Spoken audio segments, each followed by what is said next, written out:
नाज़रीन किराम, मशरिक़ वुस्ता के हवाले से भी कुछ अहम डेवलपमेंट्स हैं और वहीं दूसरी जानिब जैसे ही अमरीका और ईरान के दरमियान जनेवा में होने वाले मुज़ाकरात ने बेनतीजा ख़त्म होकर यह मैसेज दे दिया कि आज नहीं तो कल मशरिक़ वुस्ता में एक जंग छिड़नी है और ऐन उसी मौके पर ईरान आबनाए हुर्मुज़ में जंगी मशक़ें कर रहा है। रूस और चीन ईरान की इन जंगी मशकों में ईरान का साथ देने जा रहे हैं। वहीं दूसरी जानिब व्लादिमीर पुतिन ने खुलकर खेलने का फैसला कर लिया है और यूं लग रहा है कि वेनेजुएला वाले मामले में शायद रशिया और चाइना जो नहीं कर सके, अब ईरान वाले मामले के ऐन मौके पर जब यह मामला एक जंग में तब्दील हो सकता है, व्लादिमीर पुतिन ने अपना पत्ता फेंक दिया है और रूस ने एटमी हथियार नस्ब किए हैं। जनेवा में सिर्फ अमेरिका और ईरान के मुज़ाकरात नहीं हुए, अमेरिका के ब्रोकर्ड रूस यूक्रेन मुज़ाकरात भी जनेवा स्विट्जरलैंड में ही हुए। और यह जो एक डेवलपमेंट है, यह दर हकीकत इस वक्त जो जियो पॉलिटिक्स है उसे समझने में हमारी मदद करती है। मैं सारी डिटेल्स आपके सामने रखता हूं, लेकिन दरखास्त वही है कि अगर अभी तक आपने इस वीडियो को लाइक नहीं किया, लाइक जरूर कर दें। आपको मालूम है कि हमारे इस चैनल को भारत, अफगानिस्तान और पाकिस्तान मुखालिफ मुतअद्दिद अकाउंट्स की तरफ से रिपोर्ट किया जा रहा है। इस रिपोर्टिंग का असर जाहिर करना आपके हाथ में है। इस वीडियो को लाइक करें, एक के बजाय ज्यादा से ज्यादा कमेंट्स करें और अगर हो सके तो इस वीडियो को आपने मुख्तलिफ व्हाट्सएप ग्रुप्स जो है उनमें शेयर भी करना है। नाज़रीन किराम, एक जानिब तो ईरान अमेरिका मुज़ाकरात टूटे, ये सबने देखा। पहले मुज़ाकरात के दौर के बाद जो ओमान में हुआ था, उस मुज़ाकराती दौर के खत्म होते ही ईरान पर सैंक्शंस लग गई। यूएसएस अब्राहम लिंकन अब पहले से ज्यादा आगे 280 किलोमीटर की रेंज पर है। ईरान आईआरजीसी जो ईरान की नेवी है, आईआरजीसी की, वो इस वक्त खुलकर ये बात कर रही है कि भाई हम आबनाए हुर्मुज़ को बंद करने के लिए मुकम्मल तौर पे तैयार है। ये सब कुछ हो रहा है। दूसरा दौर जनेवा में हुआ और ओमानी कॉन्सुलेट में हुआ और ओमान ने ब्रोकर किया। इनडायरेक्ट टॉक्स थी, लेकिन on the other hand Russia और यूक्रेन के दरमियान भी टॉक्स जो है, वॉर और पीस के दरमियान जो एक बारीक सी लाइन है। अब इसमें अहम तरीन चीज यह है कि रशिया यूक्रेन पीस टॉक्स का जो पहला दिन था वो भी गुज़िश्ता रोज था। ये टॉक्स लंबी चलेंगी। ईरान अमेरिका टॉक्स तो कोई ज्यादा आगे फ्रूटफुल होती हुई नजर नहीं आ रही है। अलबत्ता यही कहा गया है कि इसमें बुनियादी फ्रेमवर्क पे बात हो गई है, वो हो गया। अलबत्ता अमेरिका एटमी प्रोग्राम तक है, लेकिन अमेरिका को इसराइल ने कहा है कि भाई आप जो है ना, वो ये चीज़ ज़हन में रखिएगा कि बैलिस्टिक मिसाइल प्रोग्राम ईरान का खत्म करवाएं। ईरान कहता है हमने करना कोई नहीं, बात वहीं पे है और बस ये मुज़ाकरात की एक मशक होगी और शायद इस दौरान अमेरिका अटैक के लिए मजीद जो अपनी डिप्लॉयमेंट्स है वो करे और टाइम बाय करे। लेकिन वहीं दूसरी जानिब बीबीसी के मुताबिक रशिया और यूक्रेन की पीस टॉक्स जो हुई हैं, उनके दौरान क्या हुआ है?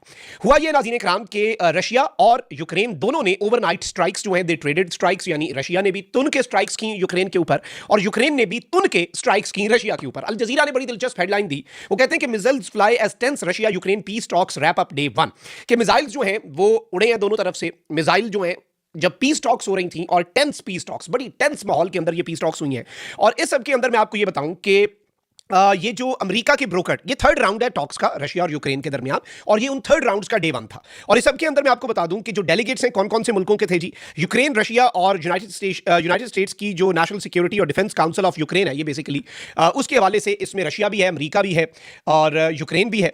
तो ये इस तरह की मुज़ाकरात है, लेकिन इनमें भी ये बताया जा रहा है कि कुछ फ्रूटफुल उस तरीके से नहीं निकल पाया या उस तरह से जो चीज़ें हैं वो नहीं हो पाई जो शायद एक्सपेक्ट की जा रही थी बहुत से लोगों की तरफ से। अब इस सबके अंदर एक तरफ तो आप ये देखें कि वेनेजुएला पे जो हुआ वो रशिया का भी इत्तेहादी था। वेनेजुएला से तेल आ रहा था, अमेरिका ने रशिया जाने वाले रशिया की शैडो फ्लीट के टैंकर्स भी पकड़ लिए। चाइना के भी इंटरेस्ट थे, लेकिन वो अमेरिका के पास। अब अमेरिका जो है एक तरफ रशिया यूक्रेन वाली जंग लड़ रहा है, नेटो के दहाने पर है, नेटो के सर पे खड़ा है और इस सारी सूरत हाल के अंदर जो सिचुएशन बन चुकी है वो नाज़रीन कराम ये है कि ईरान वाले मामले में रशिया और चाइना खुलकर ईरान के साथ खड़े हैं।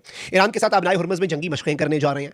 And on the other hand आप ये देखें कि जो cargo planes, military cargo planes दर्जनों रूस, बेलारूस और चीन से गए हैं, उन्होंने बिलाशुबा वेस्ट को परेशान किया हुआ है, उन्होंने अमेरिका को परेशान किया हुआ है। अमेरिका को आइडिया नहीं है कि ईरान को क्या कुछ मिल चुका है, ईरान के पास कौन सी जैमिंग की टेक्नोलॉजी है, जैमर्स वाली और बाकी चीज़ें जो हैं।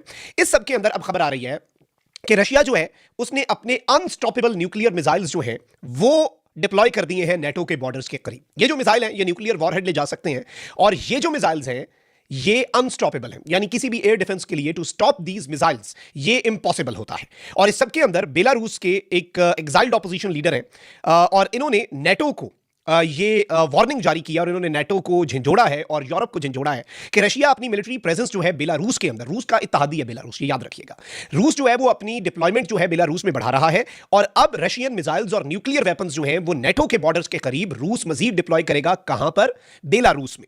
और इस सब के अंदर न्यूक्लियर कैपेबल हाइपरसोनिक ऑर्शनिक इंटरकॉन्टिनेंटल जो IRBMs हैं वो बेसिकली ये सिस्टम इस वक्त रशिया बेलारूस में तैनात कर चुका है और 10 ऐसे सिस्टम्स जो हैं जो कि हाइपरसोनिक ऑर्शनिक IRBM जो है बेसिकली इसके हवाले से ये बात सामने आ रही है कि रशिया ने इसके 10 सिस्टम्स, और ये IRBM होता है इंटरमीडिएट रेंज बैलिस्टिक मिसाइल और हाइपरसोनिक है तो ऑब्वियसली इसे स्टॉप करना बड़ा मुश्किल है।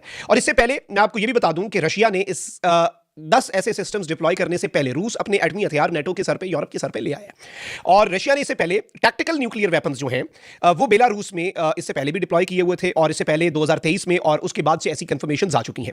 बेलारूस में दर्जनों रूस के tactical nuclear weapons already deployed है, और डिलीवरी सिस्टम उन्हें डिलीवर करने के लिए सिकंदर मिसाइल जो है वो बेलारूस के सॉइल के ऊपर रशियन कंट्रोल में है। और इस वक्त बेलारूस का जो बॉर्डर है वो पोलैंड, लिथुनिया और लैटविया जो है इन 3 मुल्कों के साथ लगता है। सो बेसिकली नेटो और ईयू बॉर्डर के इंतहाई करीब रशिया जो है वो आ चुका है। और इससे पहले टैक्टिकल न्यूक्लियर वेपन्स थे, और अब अनस्टॉपेबल न्यूक्लियर मिसाइल्स जो हैं उनके 10 सिस्टम नेटो के सर पे लाकर खड़े कर दिए। डेली मेल रिपोर्ट कर रहा है कि Poland considers developing nuclear weapons with the NATO member warning it is on the border with Ukraine and must be able to defend itself from Russia.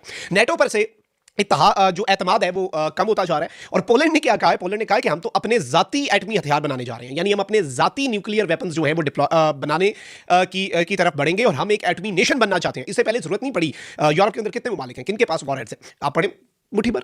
अच्छा, इस सब में उन्हें यह था कि भाई नेटो है तो हम attack on one attack on all है, लेकिन अब वो कह रहे हैं कि भाई हम बॉर्डर पे हैं, रशिया हमारे सर के ऊपर लाकर न्यूक्लियर वॉरहेड्स ले आया है, अब हम क्या करें? हम अपने न्यूक्लियर हथियार बनाएंगे। यानी उसने, पोलैंड ने नेटो को और यूरोप को वार्निंग दिया कि भाई हम करने जा रहे हैं, हमारे लिए अपना दिफा है, हम डरे हुए हैं, हम पहले हैं, सबसे पहला बम हमें बजना है, सबसे पहले हमने तबाह होना है। हमें नहीं पता आप लोग दूर बैठे हैं, अब अमेरिका को क्या टेंशन, या फिर दूर बैठे हुए जो तगड़े यूरोपियन नेशंस हैं जो फैसला करते हैं उन्हें क्या टेंशन। और इस सब के अंदर मैं आपको यह बता दूं कि इस सारे के सारे सिनेरियो में लेट्स सी मामला कहां पर जाता है, but this is something very very very important and this is a game changer.